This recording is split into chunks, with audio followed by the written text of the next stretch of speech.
Ja, Tag zusammen und herzlich willkommen zur Spieltagspressekonferenz von 2 Kölsch. Ja, hallo Leute, und das am 11. Spieltag der Bundesliga, und der FC trifft auf die Truppe von Eintracht Frankfurt, und 11. Spieltag, das heißt natürlich, dass wir 10 Spieltage bereits absolviert haben in dieser Saison.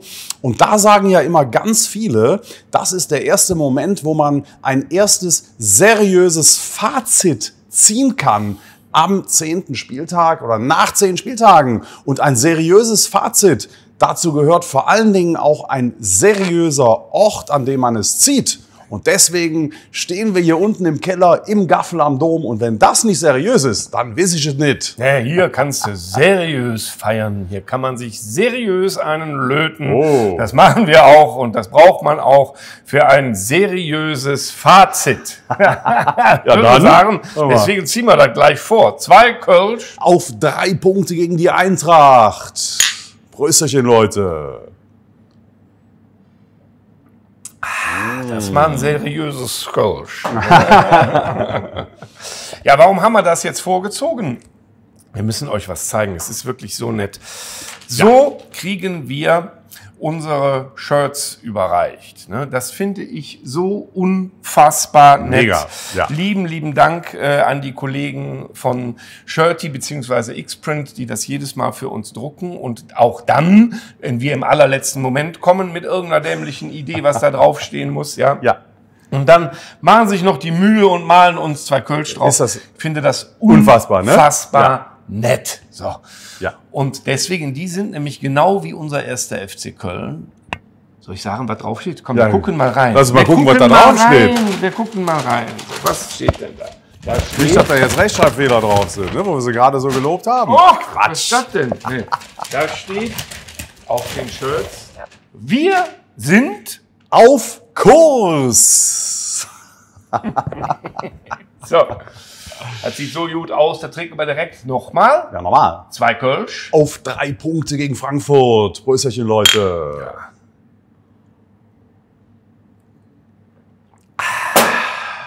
Also wir 2 sind auf jeden Fall schon mal auf Kurs, denn so schön, wie wir es hier haben, kann man es. Ist eigentlich unnormal. Ne? Das ist wunderbar. Aber der erste FC Köln auch. Und wenn uns das vorher einer gesagt hätte, dass wir am 11. Spieltag mit einem Sieg gegen Frankfurt an Frankfurt vorbeiziehen können, dem hätten wir doch eingewiesen in irgendeine Anstalt. Ja, das ist doch irre, das ist doch völlig Wahnsinn, oder nicht? Also, wenn wir nicht ich würde das aber gar nicht nur an Eintracht Frankfurt festmachen, sondern ich würde mir die gesamte Tabelle anschauen. Und das ist eine überragende Platzierung, die wir jetzt am 11. Spieltag einnehmen oder nach 10 Spieltagen. Wir haben 14 Punkte. Und da reicht also mein Mathe-Grundkurs aus, um auszurechnen, dass wir pro Spiel 1,4 Punkte geholt haben. Und wenn man das mal jetzt hochrechnen wollte Wahnsinn, auf die Saison, das ist wirklich Wahnsinn. Ne? Also, so, wenn man das also auf die Saison hochrechnet, dann würden wir bei knapp 48 Punkten landen. Und das ist ja dann tatsächlich schon fast europaverdächtig. Nicht ganz würde es reichen, aber das ist viel mehr, als alle erwartet haben. Und wenn man jetzt mal runterschaut, da sind Mannschaften auf den Plätzen 17 und 18, die haben gerade mal 5 Punkte. Also das entspricht 0,5 Punkten pro Spiel. Und das ist ja nochmal nur die Hälfte der kläglichen Schnitte, die wir hatten unter Gistol oder solchen Nasen, die wir uns da rumgewurschtelt haben in den letzten Jahrzehnten. Schnitte. Da habe ich andere Assoziationen. Aber so, also Fakt ist, wir haben uns tatsächlich nach 10 Spieltagen schon ein richtiges Polster erarbeitet auf diese Truppen da unten. Und zu denen gehört im Übrigen ja auch Borussia Mönchengladbach, die zwar jetzt ihren 2. Saisonsieg erreicht haben, aber ich glaube, tauschen möchte mit denen trotz aller Derby-Niederlage kein Mensch. Ich wollte gerade sagen, ne? Denn die Alternative ist ja, dass man gar nichts auf die Reihe bekommen hat in der Saison und dann das Derby gewinnt. Und es sei ihnen gegönnt. Ich sage ganz ehrlich, ich finde auch, dass sie das verdient gewonnen haben und wir verdient uns eine Niederlage abgeholt haben. Da fehlte doch das ein oder andere. So, aber wenn man auf das Ganze schaut, und das hast du ein paar Mal wir haben das natürlich auf und ab diskutiert, immer gesagt, guck doch bitte das ganze Bild an, dann stimmt es. Wir stehen einfach gut da kann man so eine Derby-Niederlage auch mal wegstecken. Das geht dann schon. Also ich kriege das jedenfalls hin. Ja, also ich habe es nicht nur längst verdaut, was da in Gladbach passiert ist. Es ist mir ehrlich gesagt mittlerweile scheißegal. Und das große Ganze, das sind die 14 Punkte. Das ist eine sichere Platzierung im Mittelfeld der Bundesliga. Und alle schwärmen ja vom 1. FC Köln, von dieser unbekümmerten Spielweise, von unserer genialen Einkaufspolitik, von den Einzelspielern, allen voran Said El-Mala. Wir haben einen solchen Sexappeal entwickelt in wenigen Wochen und Monaten. Man darf ja nicht vergessen, wo wir zum Ende der letzten Saison noch standen. Also da waren wir sowas von im Keller abgelegt als unattraktives, im letzten glückliches Moment noch Konstrukt. Meister geworden. Keiner weiß warum, so war das so ein bisschen. Ne? So, aber wunderbar. Das noch so gerade seinen Hintern da von der Platte runtergezogen hat. Also wenn wir jetzt nochmal unsere Saisonziele uns vor Augen führen, also das war natürlich nur und ausschließlich der Klassenerhalt. Und wir sind sowas von auf Kurs, was dieses Ziel anbelangt. Also es macht riesigen Spaß, diesen Kurs weiter zu verfolgen. Ja, der Kurs führt aber natürlich, man sollte das nicht vergessen, nach oben. Ja? Wir wollen nach oben. Natürlich bin ich nicht so vermessen zu sagen, wir müssen auf jeden Fall europäisch spielen oder das ist jetzt, aber ganz ehrlich, wenn man dran riechen kann, wir sind doch in Schlagdistanz, ja, dann ist das ein Riesenmotivator. Und wir wären ja saudämlich, das wegzuschenken. Ne? Deswegen ist dieses Spiel gegen Frankfurt, auch wenn wir sagen, ey, das ist eigentlich eine total entspannte Situation, man kann wirklich gelassenen Herzens ins Stadion gehen, ja. Dennoch, die Spannung ist da, weil man denkt, ey, wir wollen es nicht abreißen lassen nach oben. Das ist geil. Das ist ein Luxusthema. Das stimmt. Also auf gelassenen Herzens ins Stadion gehen. Das ist also ein sehr schöner Übergang. Wo ich es sage. Wo du es jetzt sagst. Ne? Denn also ich kann für mich sprechen, ich gehe seit über 50 Jahren jetzt in Fußballstadien, auswärts, zu Hause, alles Mögliche. Und ich habe mich immer sicher gefühlt in all den Jahrzehnten. Und wenn man sich anschaut, was gerade in der Politik stattfindet, man hat so ein bisschen den Eindruck, dass man sich da eine Realität zusammenschnitzt, mit der man seine eigenen Ziele dann bestmöglich verkauft bekommt. Ja. Also wenn man das Fernziel hat, dass irgendwann mal keine Stehplätze mehr in den Stadien existieren, dass jeder Stadionbesucher namentlich erfasst ist, womöglich noch mit Fingerabdruck und Profilfoto. Wenn man der Meinung ist, dass in unseren Stadien irgendeine Gewalt herrscht und dass man sich davon wegentwickeln muss, dann geht man natürlich am besten so vor, dass man ein Szenario kreiert, das den Leuten suggeriert, dass es tatsächlich so ist und dass dringender Handlungsbedarf herrscht, was natürlich totaler Quatsch ist. Denn es gibt ja nichts so Ungefährliches wie ein Fußballstadion. Also meine Güte, und ich glaube, dass man uns schon abnimmt, dass wir wissen, wovon wir reden. Und wenn man wirklich eins in all den Jahren beobachtet hat, dann ist es das. Unsere Stadien sind sicher und man kann wirklich nur den Hut ziehen vor den Fans, vor den Fangruppierungen, die jetzt in Leipzig unter der Überschrift "Der Fußball ist sicher" gegen diese Pläne der Politik demonstriert hat, die auf die Straße gegangen ist und die wirklich auch in sehr, sehr großer Anzahl dokumentiert hat, dass wir Fans in Deutschland komplett anderer Meinung sind und dass wir uns dagegen wehren, was in den Köpfen von völlig uninformierten Politikern vorgeht. Also meiner Ansicht nach ist das ein komplettes Ablenkungsmanöver davon, dass an anderer Stelle Dinge nicht gemacht werden. Ja. Denn wie du sagst, ja, wenn man, und das können ja nur Leute beurteilen, die auch wirklich häufig ins Stadion gehen, ja, die sowohl zu den Heimspielen gehen, als auch mal auswärts fahren, ja. Es gibt dieses Bedrohungsszenario, das die da aufbauen, nicht. Und wenn du jetzt, habe ich mir immer gesagt, wenn du jedes Mal, wenn sich einer wegen Pyro verletzt, ja, eine Minute später anpfeifst, ist am Ende alles pünktlich. Ja? Also das ist ja alles wahnsinnig gut organisiert. Ich habe aber gar keinen Bock, mich jedes Mal zu rechtfertigen, weil wieder irgendjemand anfängt zu behaupten, dass die alle kriminell sind und Böses im Sinn haben. So ist es eben nicht. Ja. Die Gefahr, jetzt gucken wir mal auf diese Einlasssituation in Gladbach, das habt ihr alle mitbekommen. Die Gefahr, die wir zumindest ich wahrgenommen habe, wir waren früh da und bin trotzdem 20 Minuten zu spät ins Stadion, 25 Minuten zu spät ins Stadion gekommen, ja. Diese Gefahr, die ich wahrgenommen habe, lag einzig und allein an diesem fehlgeleiteten Einsatz. Und die armen, muss ich auch mal sagen, die armen Polizisten, ja, denen kannst du das ja gar nicht in die Schuhe schieben, die kriegen einen Einsatzbefehl und müssen so einen Schwachsinn machen, wie Ketten bilden, ja, und dann 3 Reihen Fans und nochmal eine Kette bilden, das ist gar nicht durchzuhalten. Das funktioniert überhaupt nicht, ja.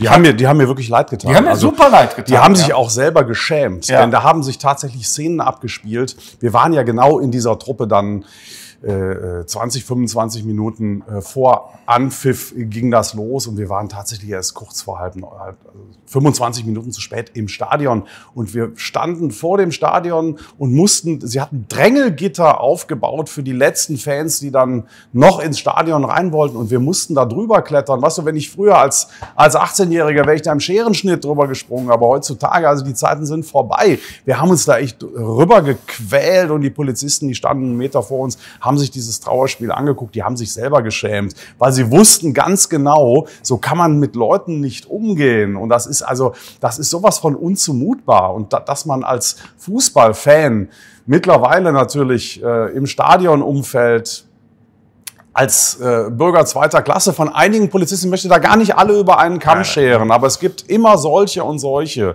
In Gladbach, die am Stadion, das waren wirklich... Ich glaube, das waren alles vernünftige Polizisten, die haben gesehen, dass der Befehl von oben völlig für den Arsch war. Das kann ich erzählen. So, ne? Also ich hatte wirklich einen Kollegen vor mir, der hatte Panik in den Augen, der kam gerade von dem vorderen Bereich, sagte zu den Kollegen, das war jetzt nicht angenehm da vorne, ja. Und dann habe ich gesagt, machen Sie sich keine Sorgen, so wie wir hier alle stehen, wir sind ruhig, ja. Es wird schon irgendwas Wichtiges da vorne passiert sein, dass wir nicht reinkommen. Da guckt er mich an und sagt, da ist nichts. Bedanken sich bei Herrn Reul.